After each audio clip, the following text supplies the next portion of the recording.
Hello, everyone. Hello, Genevieve. Hello, Patricia. Manuel. Hello, everyone. This is Eduardo Muga from Bodegas Muga. I hope you are all doing very well, and welcome to this wonderful wine dinner organized at the winery. It's a pity I cannot be there for obvious reasons, but at least I can be and spend some time with you remotely and talking about Rioja, about the Muga family, our tradition, and of course about the wines we are going to have. I had a look at the menu, the fantastic menu prepared by the chef Massimo that you are going to enjoy tonight. I have to say, here in Aro in Spain, it's lunchtime, so I'm also very hungry, but I won't be as lucky as you to enjoy those dishes. But I will be able to enjoy I'm going to have drink the same wines you are going to drink this evening. So thank you very much, the winery. Thank you very much, Cellar Master, for organizing everything, and of course the chef Massimo. That the menu looks fantastic, and I'm sure it's gonna taste even better. This is the first time we do some kind, this type of wine dinners on Instagram, and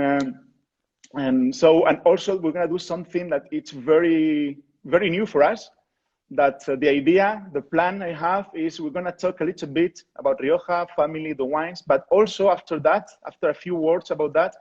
I'm here with my colleague Jorge Trujillo, who has been in person also in the winery, and we are going to do a quick tour of the winery. I think it's going to be fun and very interesting. We are now finishing the harvesting 2020, and we're going to have the opportunity to see parts of our processes. Like, for example, we're going to see how the pumping of the wine during the fermentation. Also some of how do we do the pressing of the wine, and also very interesting, we're going to visit the room where we produce our barrels. Okay, so first of all, we are in Rioja. The wines that we have today for the dinner are from Bodegas Muga. Rioja, it's the most famous region in Spain for wine. The first appellation in Spain that was awarded with the Calificada, and really a privileged location to produce wine. We will talk a little bit later when we are explaining the wines. For those of you who have not been in Rioja is in the north of Spain. We are only like 1 hour and a half driving from the French border, and from here, from Aro, in 3 hours and a half. We get driving to Bordeaux, just to give you an idea of the location. In terms of where we are in the town of Aro, in the northern part of Rioja, in one of the valleys that it's very reputed for its very fine and elegant wines. Also in Aro, we are in the railway district. The railway district, it's a very historical location too. We have here a unique concentration of very old and prestigious wineries that with a tradition back to the 19th century. And probably I would say that in Europe, probably this location is where we have the highest concentration of barrels, probably in Europe. In terms of Bodegas Muga, I am part of the third generation. Bodegas Muga was founded in 1932 by our grandparents, by Isaac and Aurora. Isaac was born in a family with a long tradition in the vineyard, in growing grapes. And our grandmother, Aurora, was born in a family with a long tradition in winemaking. So I always say that in that case, I think when they fall in love, it was also very good for business, because it was very good synergies in terms of founding a winery. And I think we are, the time has proven right, and we are very lucky because of that. We are still today 100% family business, and the business is run by brothers and cousins.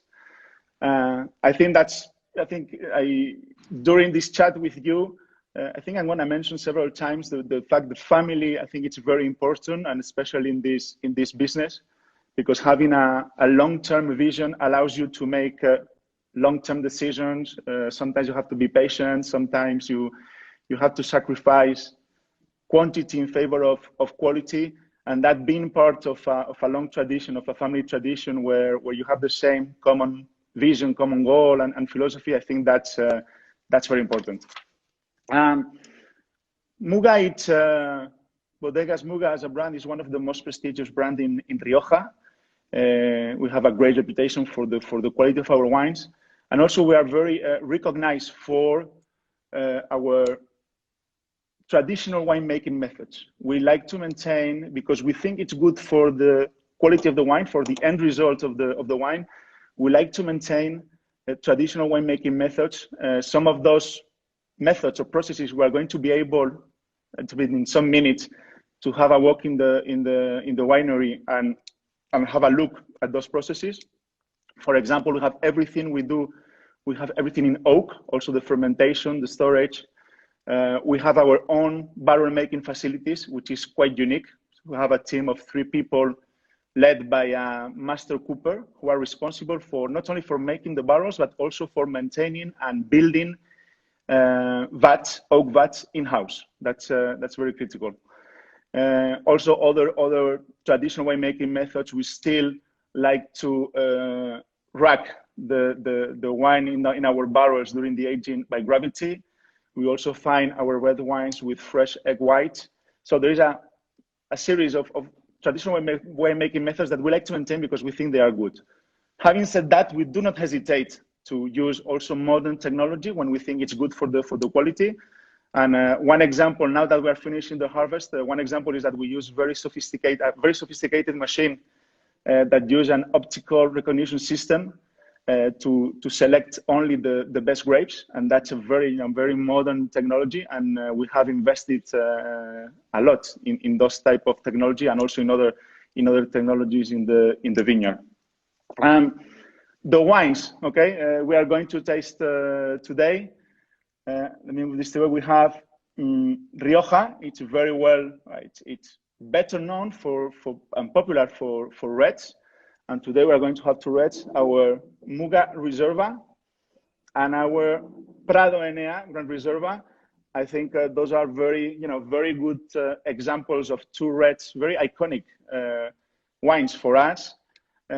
2 styles, but that reflect very well, I think, the philosophy, the soul of Rioja and our vineyards and our tradition. And also in Rioja, and we have today a rosé. Rioja has also a long tradition in whites and rosés. This rosé, our grandfather started producing in the earlier 20th century. Started producing this rosé, very typical from Rioja style rosé. And also we do, and this is with the wine we're going to start with. The dinner, it's a Cava Conde de Aro, our sparkling. There are not a lot of producers in Rioja producing sparkling. In our case, my uncle started, Isacin, started producing this cava in the late 70s. So we have a long tradition also producing this cava. We have a small quantity, but of very good quality, and it's a very interesting cava. We'll talk a little bit more about it later. In terms of Rioja, just let you know that when we talk about the very special conditions of Rioja, I think we're very privileged to be in Rioja. Rioja has, I would say, has 3. Why is Rioja so important in the world of wine and so famous for its wines? I think one thing is the soil, the land of Rioja, that has been formed over millions of years due to geological movements. Very poor soils, but very complex, that give very good quality grapes. Then we have also very special weather conditions. Here, Rioja is a combination of 7 valleys. We work mainly in one of the valleys, the valley that is more at the north part of Rioja, and we are surrounded by a chain of mountains that create a combination of 3 different climate. You have influence from the Mediterranean, influence from the Atlantic, and also from an influence from the continental influence. That creates a very unique conditions for the grapes to grow in a very slow way, but very complex way. So that's a chance we have here in Rioja, privileged situation. And then another thing, and not less important, I think also in Rioja, we have a great long tradition. We have gained experience, know-how during a lot of years, during many generations. When we look at the most, in the case of Muga and other very prestigious houses in Rioja, they have been in the business with a tradition back to the 19th century, and that also it's very important in terms of of how the way we produce and our wines. Also, for those of you, maybe some of you are very familiar with the wines from Rioja. For those of you who are not so familiar with Rioja, one of the beauties of Rioja is that it has a big variety and very diverse type of soils and conditions. That allows us to produce different styles of wines, but all of them, and this is something that when now that when you have tasted a lot of wines around the world, where you can find obviously great qualities too, but I think one common aspect of Rioja is that the wines, they have freshness, elegance, a lot of finesse, and I think in our case also we look for wines that have to be very enjoyable, very drinkable, which doesn't mean that they lose, without losing personality and complexity, they have to be also very enjoyable, drinkable, especially with food. And that is something that sometimes is not easy to do, but I think in Rioja we have the conditions to do that. We are privileged that we can get to those type of wines. So let's, I hope in the wines we are going to taste today, that you are going to find what I'm talking about the, the elegance, the finesse, the freshness, and most of all, that you are going to enjoy them. So the first wine you have in the menu, it's the sparkling. I'm gonna open now, the Cava Conde de Aro.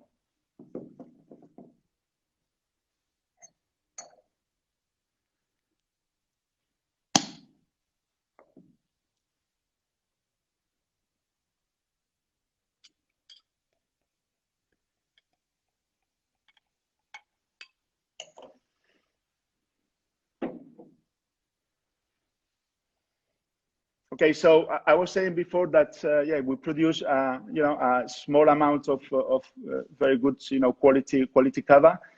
Here we use the grapes we use here are the same grapes we use for our white. Today in our lineup we don't have the white, but here it's 90% it's Viura, which in other regions in Spain it's called Macabeo, and also it has a little bit of Malvasia. Okay. Viura, it's a very good, I think more and more we are understanding over the last 15, 20 years, all the whites in Rioja have improved a lot. The way also we grow the Viura, we have a much better understanding. I think it's a very nice structure grape that together with the Malvasia, that is a very aromatic grape, maybe less acidic than the Viura, but it's a very good partner, the Malvasia for the Viura, for the Macabeo. And in this case, the sparkling here, this cava follows the traditional method, which means we do also a second fermentation in the bottle. And it's a very, I would define this cava as very refreshing. It has the yellow, pale yellow color, very bright, nice, very nice sheen, and very fine bubble. You go from the center of the glass. You see that gives also a sign of the quality of this cava, and I think it's very fresh, very elegant. You can see the fruit aromas, the floral aromas, but also those in the background you see those hints of honey, of butter, of croissant that comes from that second fermentation in the bottle that gives those kind of aromas. But the whole thing very well integrated.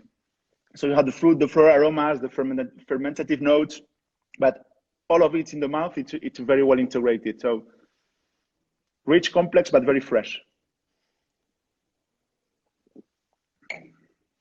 And with the dish, you have this as an aperitif or as a starter.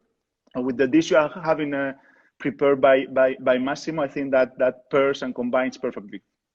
Okay. The second, you will go back later, you know, as you are served the different dishes.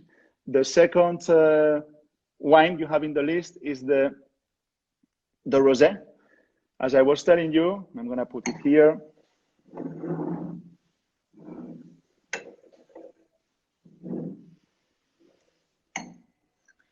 It's the Muga Rosé. This is 2019. As I told you, this type of rosé has a long tradition also in Rioja. It's true that for some years maybe it was not so popular, but there is a very old, you know, tradition in making this type of rosé. This is made mainly with Grenache and a small percentage of Viura and Tempranillo. In this case, the grapes, because of the type of wine we want to produce, comes from a part of the valley which is in a cooler area because of this kind of freshness, acidity we want for these wines. It's 2019. This is intended to be drunk now, young, within 1 or 2 years. I think here what we look, if we look at the aromas, you have this kind of peach, apricot, a little bit of citrus, but very elegant. It's the kind of stone fruit. It's not super punchy, but you know, very elegant aroma of peach, citrus.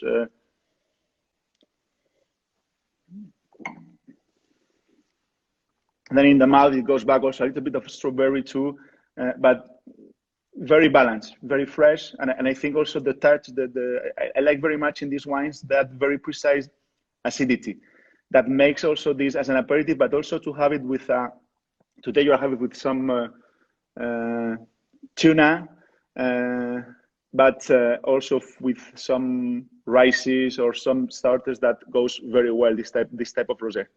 Okay. What a nice way to start. To start lunchtime here. Sorry, dinner time for you, lunchtime for me. And then the two reds you are going to have later. Also the Muga Reserva and the Prado Enea.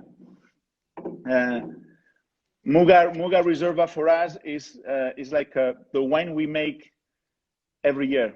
Not every year we make the full range of our wines, and there is one red wine that we produce every year, even if the vintage has been a little bit complicated or challengeable. What we do is that we put all the efforts in one wine, and that's our Muga Reserva. I think the family is very proud of this wine because we have a very good feedback from a lot of customers saying that even if each year has its own personality, the Muga Reserva is the type of wine that year after year has a very consistent quality. I think the Muga Reserva, I think it's a very good example of a classic Rioja, but with a contemporary touch. I think it has everything a Rioja needs to have. But with that nice fruit very well integrated with the oak. So here you are going to find red berry fruit with very well blend, very well integrated with the spices and the smoke aromas from the time that this wine has spent in oak.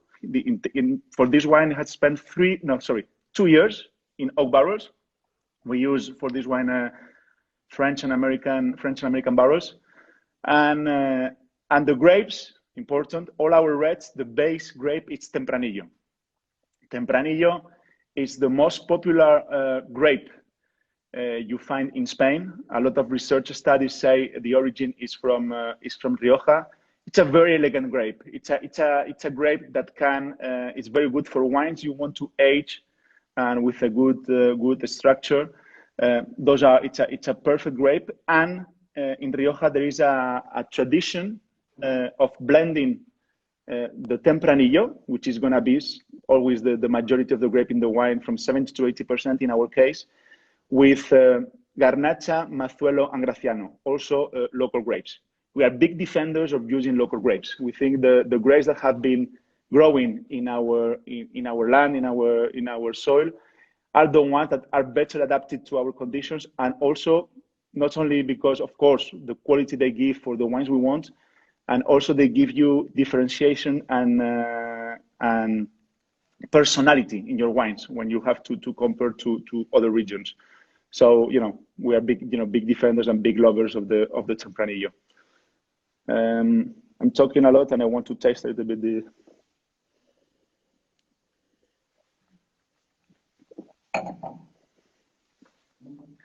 Taste it yourselves. I think here, as I said, the aromas of the fruit, of the spice, of the smoke aromas, and then when you have it in the mouth, it's very gentle. It's everything is like goes together very well. It's very well integrated, and it's very long. The freshness is there, the acidity is there, but very pleasant. Okay, and you will see as you start eating, you're gonna want another glass, another glass, another glass. Always with moderation, of course, if you can.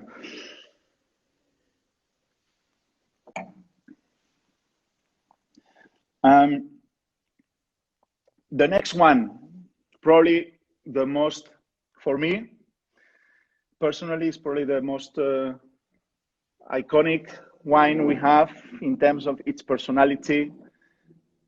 Our Grand Reserva, the Prado Enea, in this case, the 2011. I could say this if we were talking about our range of wines as a family. The Prado Enea would be like the big brother, the very the wise big brother. The first type of wine we started, the first vintage of Prado Enea was 1969. We have a long tradition in this type of wine. This wine comes from a combination of specific plots from a village nearby Aro. All our vineyards are around the town of Aro, and in this case, those are vineyards that are in the slopes of the Monte Sobarenes, quite high altitude, facing south, and with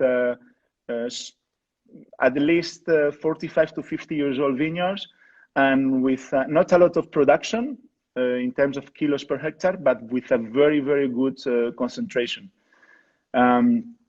This type of wine also follows the process it follows in the winery in terms of the winemaking is the wine spends with us before being released to the market. This wine stays with us at least 7 years. Okay, before we release to the market. 2011 is the current vintage in the market. I think it's a wine that nowadays you can enjoy a lot, but my advice would be, if you buy some, drink it now, part of it, and save some bottles. This is wine that you can keep in your cellar for some time, and it's gonna evolve very well. And as I said before, in terms of the style, the character, I think it reflects very well the philosophy of Rioja, the personality of the wines of Rioja, and it's a style that it's very difficult to find in other parts of the world.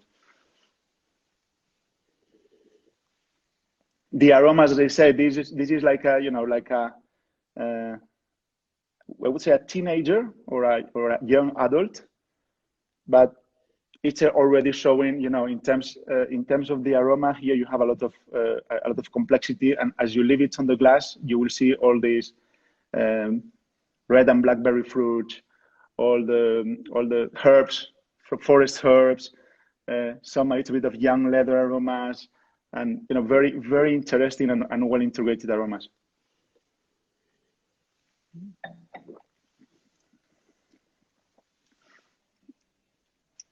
And in the mouth, the acidity, the freshness is there. Again, you have in the background, you get again back to those very interesting combination of aromas. And I think it's a superb wine now.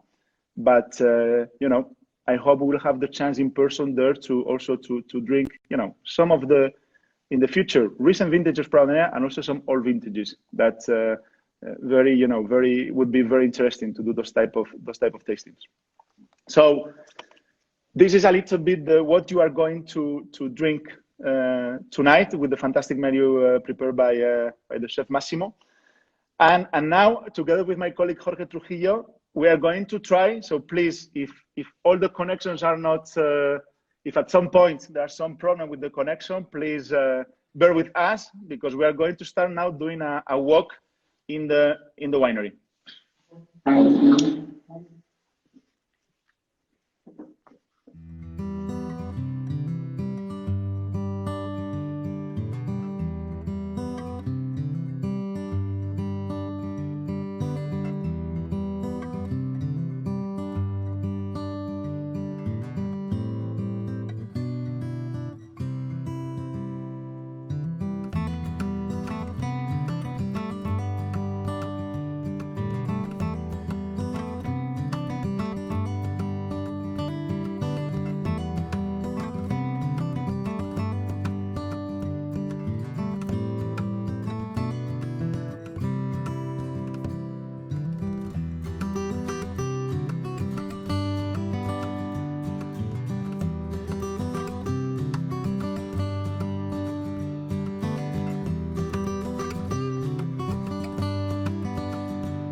So here you can see that's Jesus, who is our master cooper.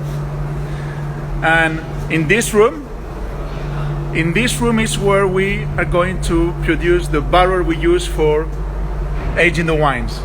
Okay, this is a very interesting process, and very unique process to have this in house. Here you have some photos of the forest that we visit every year, and where we are going to select, in this case are the French forest, we are going to select the oak that then we are going to use to produce the barrels. Okay, you can see different, the Trancé forest, you have the forest of Fontainebleau, Les Vosges, and that is where we are going to select the oak we want to use. And how we are going to receive the oak, it's like this, okay? And when we receive the oak, we cannot start straight away working with it and producing a barrel. We have to wait. We have an open space across the road where we are going to wait for at least 2.5-3 years for the oak to be dried and to be ready to start working with it. Okay. So here we are going to show you the different stages of the process. Here you have an initial stage where with each, this is one stove. So one line of stoves here is gonna make one barrel. This is one of the initial stages of the barrel, and after this, ¿vas a montar una? Okay, we are going to see here with one of our experts in barrel making, that you're gonna see what is the very initial process where they are going to assemble they are starting to assemble the barrel.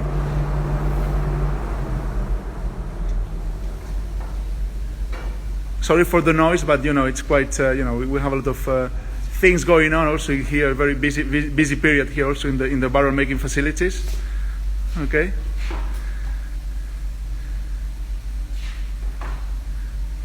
This is a very old traditional job. Obviously, you can nowadays you can buy, of course, very good and high quality barrels. In our case, why do we want to maintain our own barrel making facilities? It's because we believe that it's so important what type of oak you are going to use during the aging of the wines, and also what kind of fire toast you are going to give to the oak that is going to affect a lot the aromas of the wine during the aging.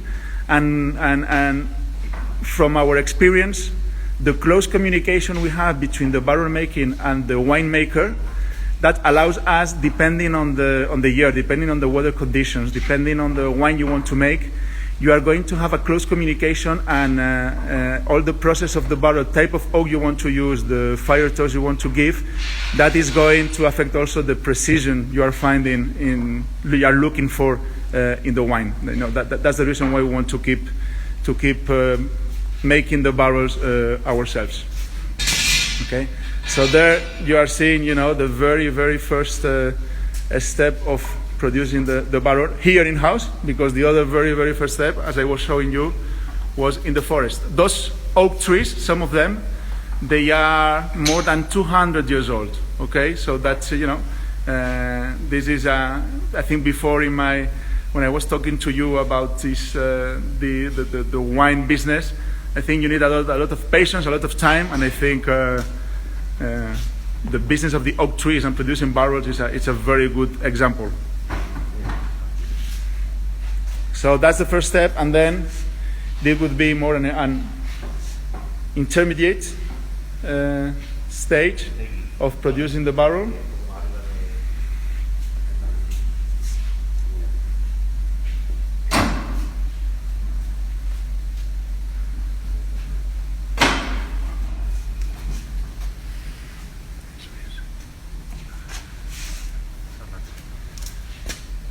So here we are pointing on the map. This is the forest. In this case, that oak. Okay, it's coming from that from forest there. Domaniel de Leg. Okay. Thank you. And then, so you'll see here, you know, this first stage, and after that, what we are going to use. I was talking about the fire toast, so it's very with pieces of oak. Also, we are going to make a fire, and this fire here, let's make sure I don't get burned.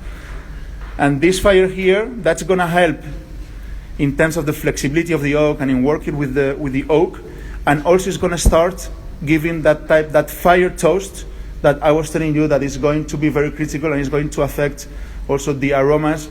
During the aging of the wine. Of the wines you are having today, one red, the Reserva has 2 years in oak, and the Pradonea, the Grand Reserva, 3 years. The fire toast we typically use, okay, it's going to depend on the type of the wine, but just to give you an example, here we have different type of toast. In our case, we will go to something like the one I'm pointing here, more intermediate, okay? You don't want, what is very critical is in the wine, I've been talking a lot about elegance, balance.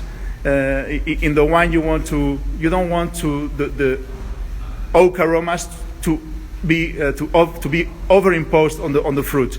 We want to have a balance. That's why it's so critical, all this process. Thank you. Manda un saludo. Okay, so thank you, Jesus. Jesus is our master cooper. He's probably the last person, I guess, in Spain to be able to make a big oak vat in-house. So he's been working with us for more than 30 years, and he's really a very good asset for the company, and he's training 2 or 3 people, so we maintain his expertise and knowledge. Thank you, Jesus. Okay. Gracias. Hello again. I think we are back live. Here we have moved to one of the rooms where some of our red, after the fermentation, are undergoing the malolactic fermentation. This is one of the rooms we have for the barrels. Mainly here, typically we have our selección especial. If the connection is right, just here you have an overview of one of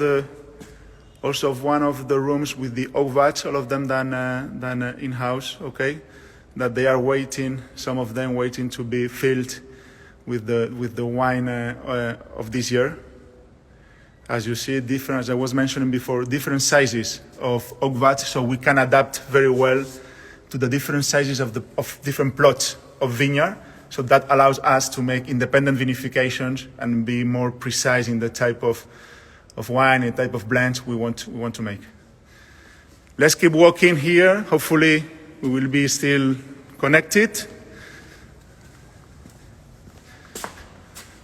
Look at this, wonderful. I love this room. And it's a pity that still we cannot tell you about the aromas. The aromas we have now in the winery are wonderful.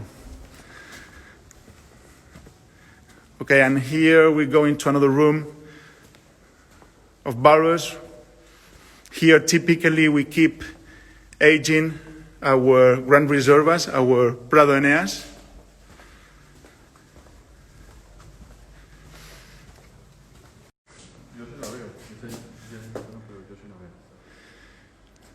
Here you have the range of our wines, okay? So today, the Muga Rosé you're having, the Conde de Aro de Cava, our Reserva, and the Prado Enea. And on this wall we can see the different importers and partners we have all over the world and in Spain. One of the most important, of course, Singapore Cellar Master. They've been working with us we've been working together for a long time, and they are excellent partners and excellent people. Thank you, Cellar Master. Thank you, Genevieve. Okay, so I think this was due to the connecting problems where we couldn't show you everything, but I think we were able to show you about the barrel making, some of the rooms where we have the oak vats and our barrels.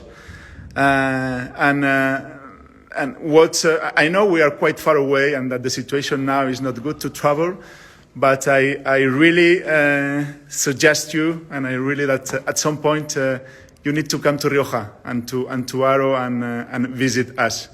Okay. Now we are going to go back to the room where we were before, and I hope you are going to have an excellent dinner. Okay. Through Genevieve, we are going to leave open our chat for some minutes in case you want to, because I haven't been able to look at some of your questions, but maybe now when you start your dinner, maybe we can also, answer to some of your comments, questions. So please enjoy, and just 1 second, and have fun. Okay. Thank you to the winery team. Thank you, Genevieve, and enjoy the dinner.